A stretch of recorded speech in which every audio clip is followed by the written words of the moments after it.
Okay, so I just want you to look, if you do happen to have your textbook, on page 293. They really kind of go through this very nicely here. So they're talking to you about the discriminant, which is the radicand, which I've spoken to you about a couple of times, so right since we started this. And it is the value that is under the radical sign. And what it does is it tells you the nature of your roots. So let's just look at this example by example here.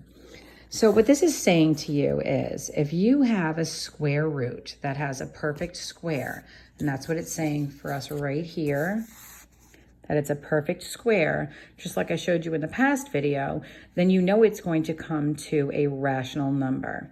So if that should happen, if you should get a positive number that is also a perfect square, then you're going to get two rational roots.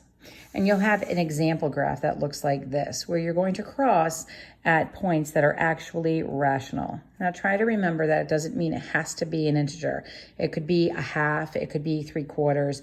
It just can't be an irrational number. If we look over here on the next one, if you should get a positive that is not a perfect square, then you will get two irrational roots. And it looks very similar to the one that's right here, but you notice it's falling between integral values. Now, that doesn't mean that it's necessarily always, when it falls between two integers, that it's always going to be irrational. You could actually be crossing at a half and 3.9. So that would make it a situation where you would have rational roots. What it has to do, though, it has to fall in between there, because if it did land on the integers, then clearly it wouldn't be irrational.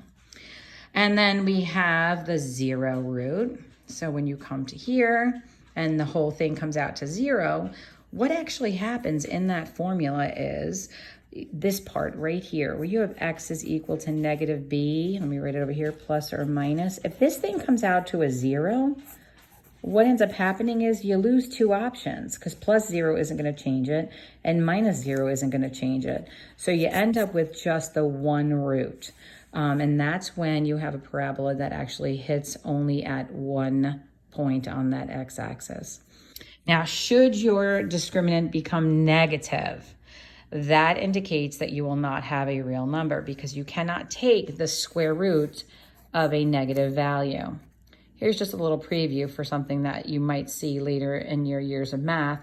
What they'll do is they'll separate this into 4 times -1, and then they'll take the square root of 4, which is 2, and the square root of -1 will then convert itself to the first imaginary number. Now, you don't get to play with those this year, but it's something to look forward to. Makes it a little fun. So you will have a whole boatload of imaginary numbers to play with later. But for our sake right now in this course, we are going to stick in real numbers. And we don't have any real roots. And you can see that because the parabola does not intersect at all with that x-axis. So that's all well and good to look at, and I would tell you dissect that as best you can, but the best way to learn is actually by doing. So let me pause you here.